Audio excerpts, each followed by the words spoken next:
Hallelujah. You guys hear me? Yeah.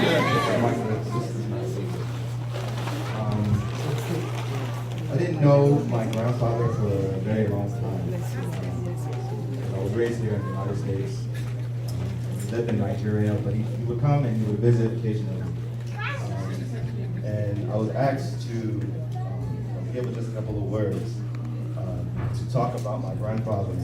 And I had to put together the pieces of the memories that I had with him in order to come up with an overall theme that he kind of influenced my life with. So I'm not really good with talking on the fly, so I wrote this stuff down on my phone, and I hope you guys enjoy it. King Solomon was an Old Testament sovereign that was considered one of the richest and wisest men who ever lived. Solomon was said to have written thousands of proverbs in the Bible, powerful teachings that can still be applied to our lives today. My grandfather's name was Solomon, and he did all that he could to exemplify what it meant to bear that blessed name.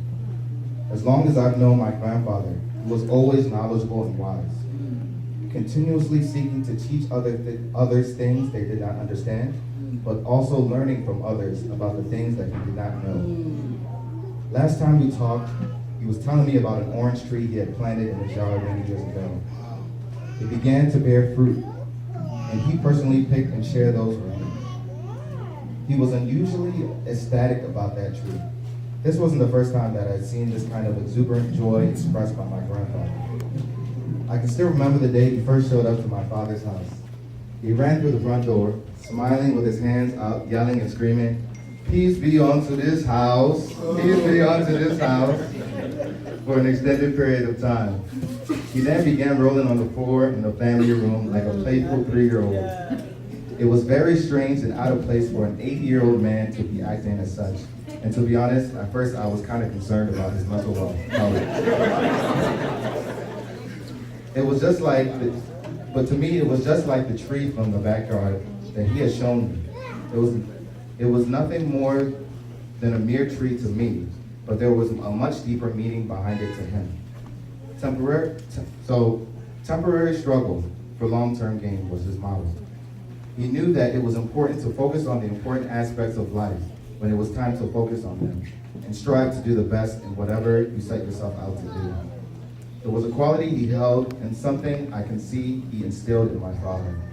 I never knew my grandfather while I was young, but my dad would tell me stories about the kind of man that he was. There were stories of a man of strictness, sternness, and intensity, always grinding at work, pushing the limits of himself and those around him.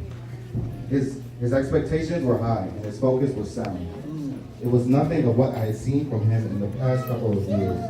What I saw was a man of joy, a man of peace of mind and content. I believe this is because just like when we enjoyed those 2 oranges from the tree in the backyard, he was now enjoying the fruits of his life's labor here on earth. My grandfather has sweat and toiled his entire life to get where he is today.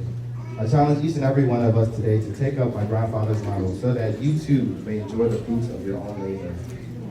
2 Timothy 4:7 says, "I have fought the good fight, I have finished the race, and I have kept the faith." Grandpa Solomon, you have fought a good fight, you finished your race, and you've kept your faith. Rest in perfect peace. Praise the Lord. Isn't that wonderful? That is wonderful.